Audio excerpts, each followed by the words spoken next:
è proprio cosa fa il tuo corpo rispetto a questo confine, perché è lì che noi lavoriamo, sulla reazione del corpo a determinate situazioni spaziali.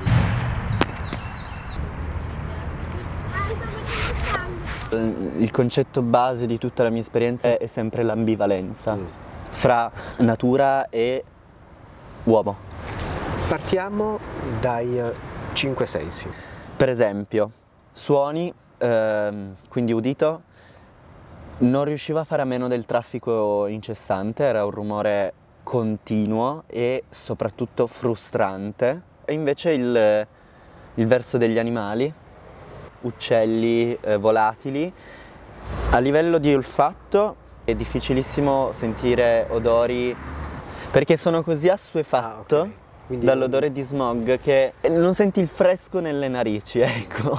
E l'epifania invece? L'epifania è quando ti rendi conto magari di un odore particolare che in realtà è sia umano che naturale, cioè l'odore per esempio dei fiori, l'odore per esempio del fiume. Le due sensazioni fondamentali di questa esperienza sono stati la frustrazione di non riuscire a concentrarsi, di avere troppi stimoli e il divertimento. Comunque siete ritenuti a livello, come si dice, territoriale come periferia di Torino? Non credo questo, mi rifiuto di credere una cosa del genere, ma in una zona di lavoratori. Questa in antichità era la zona dei lavandai, perché i lavandai erano qua, io mi ricordo ancora i lavandai. Non c'è mai una zona, un punto, un dettaglio che ti porti al 100% dentro la natura intesa nel suo senso più assoluto. Hai sempre un sottofondo umano. La Barca era il quartiere per eccellenza, nel senso dove abiti alla Barca. Io quando ho conosciuto mio marito, lui era di un altro quartiere, per noi la Barca era una cosa staccata dalla città. Sì, noi ancora adesso ci capita per andare in centro, dove vai? Vado a Torino, perché in questo ponte sulla Stura faceva da limite.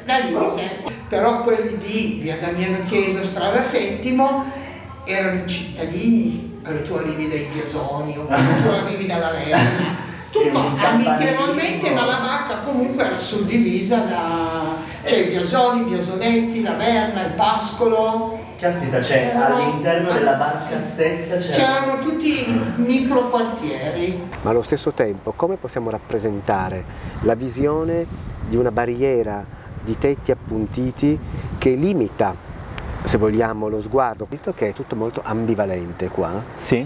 Che stato fisico primario hai in questo luogo? Cioè, quando camminavo in uno spazio urbano avevo questo stato fisico di quasi tedio, quasi noia, tendenza ad assumere una postura chiusa, trascinare gli arti. Invece nella natura, cioè in spazi molto più verdi, pieno di energia. Bello anche qua. Però quando attraversavo il ponte sono già arrivata a casa. Che è una cosa... Sì. È grandioso, è grandioso.